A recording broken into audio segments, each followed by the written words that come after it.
How's it going? Welcome to my video. Alright, so I just want to see if I could help you guys out. If you guys are in this situation that I was in a couple days ago. So essentially what happened was my car was fine. Like a couple days ago, I was driving my car's fine the whole entire day, non-issue. I was using it the whole entire day to go shopping, to pick up stuff, go to the park, etc., etc. So pretty much at the end of the day, I was going to grab some dinner. Went to Burger King, got a couple Whoppers and chicken nuggets and stuff like that.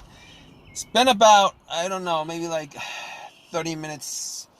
30 minutes. Spent 30 minutes and came back out and tried to start the car, and it would crank, but it wouldn't. It wouldn't start. It wouldn't run. It would crank real strong, but it wouldn't run. So basically, I was thinking, since I had a battery issue about a month before, and I changed out the battery, I was thinking maybe it's connected in some way. Maybe I bought a battery that was, that was bad. Semi easy fix, nothing too bad. So basically what I did was I turned on my headlights, went out and checked to see whether the beams were good and bright, which they were. The beams were good and bright. So so at that point I was thinking to myself, all right, now it cranked pretty strong a couple of times. All right, I did try to crank it a couple of times, at least 3 or 4 times, maybe even 5 times, and it would not run. So what I did was I pressed the accelerator a couple of times, and guess what? It still didn't run. Still didn't run. So I was playing with the shifter. Maybe the shifter is not in parked or whatever. Try to push it. Just move it around a bit, got it to neutral, shifted to neutral, and it still had the same issue. And guess what I did next? I went and checked out the battery compartment just to see whether there was any kind of visible issues with the batteries, with the battery terminals, whether they were corroded, etc., etc. Because I remembered that I did not clean them when I changed it out. I did buy Value Smart. What is it? Value Smart? I did buy one of those Walmart batteries for like $50. And I've never had an issue with those Walmart batteries. Value Plus or something like that. Walmart's Value brand. I don't know. But looked at the terminals, and the terminals were a little bit dirty. And I remember it was a little bit dirty. I never cleaned it. So I went back into Burger King, got a Coca-Cola, and pretty much got some napkins, poured a little bit on the battery terminals, and pretty much had it fizz. So I took some paper towels and wiped it, both terminals. Now let me tell you guys something. All right, the terminals, they were tight, not super tight. They were tight enough where I had to wiggle them to get them out. So that wasn't an issue. Anyway, I cleaned them up pretty good, popped it back on, and at that point I tried to turn it on, and guess what, guys? Bam, nothing. Same issue. It cranked the same. It seemed like to me that the same strength it cranked. Still would not start. So I was like, okay, I can't tell whether it's the battery or not still at this point, because I mean, there's a good chance that the battery could be worn down, and normally if the battery is worn down, you could still hear like a soft crank, but it just wouldn't turn over all the way. Unfortunately, I was hearing I was hearing a strong crank, so my assumption was the battery is good, but I can't be 100% sure of it. So at that point, I was like, let me get the power pack, the no-code power pack that I bought from Walmart like about a month ago, just to, because last time I had that battery issue, let me see. Yeah, last time I had that issue, if I had a power pack on me, I would just drove to Walmart and picked one up instead of all the stuff that anyway.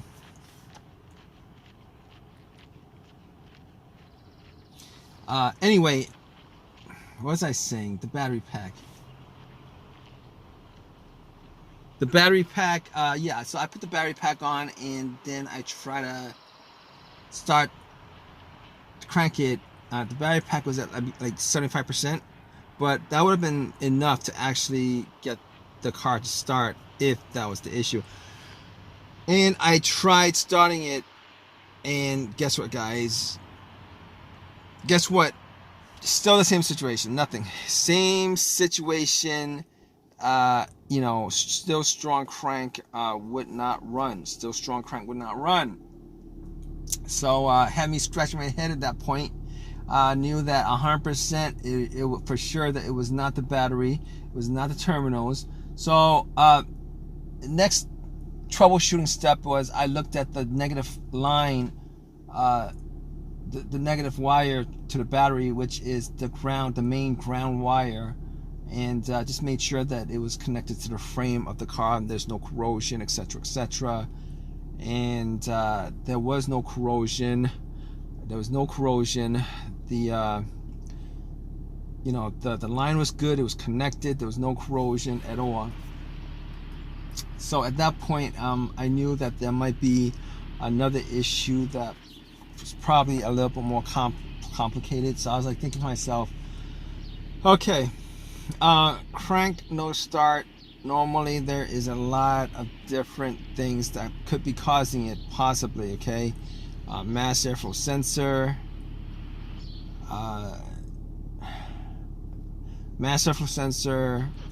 camshaft, crankshaft, throttle position sensor, ECM, the car's computer, all that stuff could possibly cause it.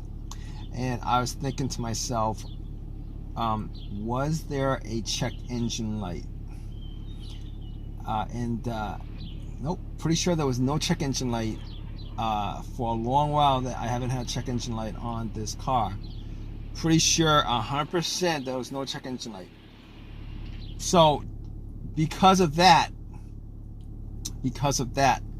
I could pretty much rule out all those things and everything else that has a sensor associated with it that could cause this issue to occur.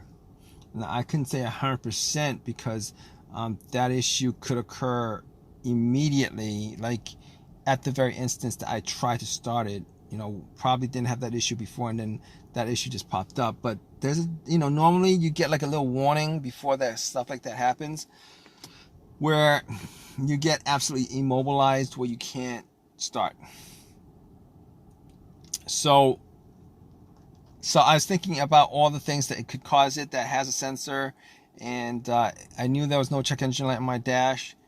I could rule all those things out. Pretty sure I could rule all those things out, which I did rule all those things out at the time anyway.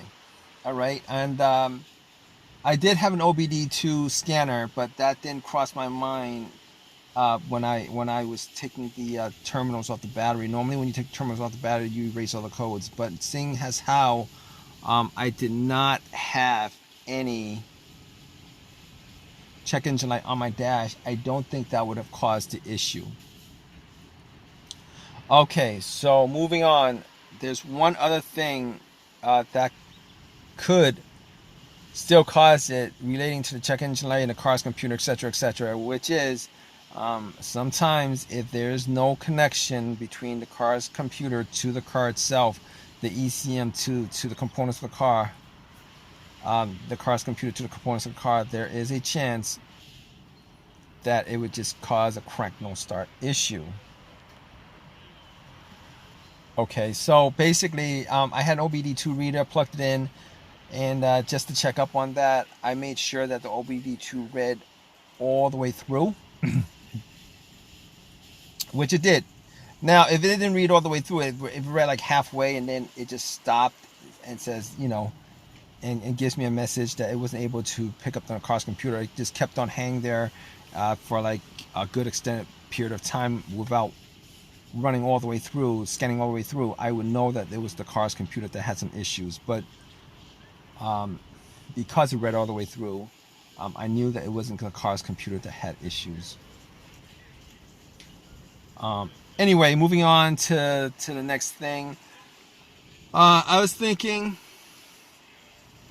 there was a possibility that it could be a fuel related issue. Unfortunately, I did not have starter fluid, and I did not have a second person there to spray starter fluid into the air intake and then try to start the car. So I didn't know whether it was a fuel issue or not. But with that situation, there was a way that I could try to figure out whether the fuel pump was working or not. And here is what I did. Normally, if you guys want to check whether the fuel pump is working, normally what happens is the fuel pump primes when you put the car into the on position right before you crank. You could hear, sometimes you could hear like a whizzing sound. So basically with this situation, you would want somebody right next to the gas cap. You would want somebody to you would want to take the gas cap off, have somebody right next to the gas cap, try to listen to a whizzing sound. All right, and then have somebody in the car turn it to on position, have somebody outside listen to the gas cap area to see whether there's a whizzing sound or not. Unfortunately, like I said, there was only me there, so I turned everything off, closed the door, wound up the windows. It was a warm day, but for a quick second, I turned the key. I turned the ignition to the on position and try to listen for a whizzing sound. And unfortunately, I could not pick up anything. I could not be sure whether there was a whizzing sound or not. So at that point, I was like, okay, we can't resolve it like that. We can't solve the situation. I couldn't solve that situation. I couldn't figure out whether the fuel pump was working or not with that situation. So at that point, I was thinking to myself, okay, here's what I could do. All right, I'm gonna check out all the. I'm gonna check out the fuses and the relays at that point. All right, I'm gonna check out the fuses and relays because that whole fuel system is not just the fuel pump. All right, you got the fuel filter, you got if the fuel injectors could be clogged, you got all that stuff. Okay, you got all that stuff. All right, but the more important thing is the fuel pump. So this is what I did. All right. This is what I did. The next step would be the fuses and the relays. All right. I opened up the fuse box and pretty much checked to see if any of the fuses were blown or not. All right, check to see whether any of the fuses were blown or not. Looked at the fuses, see if I could see any kind of brownish, coloration on the fuses, and see, just try to see if I could smell any kind of burnt smell. And was not able to make out whether any of the fuses were burnt or not. Did not see any kind of brown tints or anything, brown discoloration of any of the fuses. From what I could see, just from my sight alone, all the fuses look fine. So I was like, okay, this situation, and with this situation, I really couldn't do any more tests with that. So I moved on to the relays. All right, and I checked out, figured out where the fuel pump relay was, and pretty much it didn't look like it had any issues, but you wouldn't notice if it had any issues right off visually looking at it, even if it did have any issues with relays and stuff like that. It's not something you could like test out as easy as you can with the fuses. So what I did was I looked for another relay that had this, a similar relay, the exact, a similar relay. So what I did was I popped out that relay and I swapped it. And went to try to start the car, and guess what, guys? Bam! It actually started up. It cranked up. It started up. I tried a couple of times. It cranked up a couple. So at that point, I knew that I resolved the situation. So pretty much from there, I haven't had any issues since. I drove it to AutoZone, got a $15 fix, popped it in. Hadn't had any issues since. So obviously, that situation's been resolved. It was the fuel pump relay that was causing the issue. All right, guys. So just to make this long story short, it was a fuel pump relay. And if you guys are in this situation, hopefully, the fix was as easy as the fix was on my car.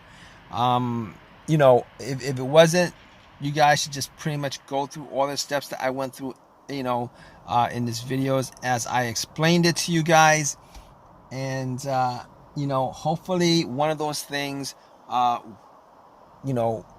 is the cause of your car situation and not the fuel pump itself. Obviously, if it's the fuel pump, you're not going to be able to fix that issue.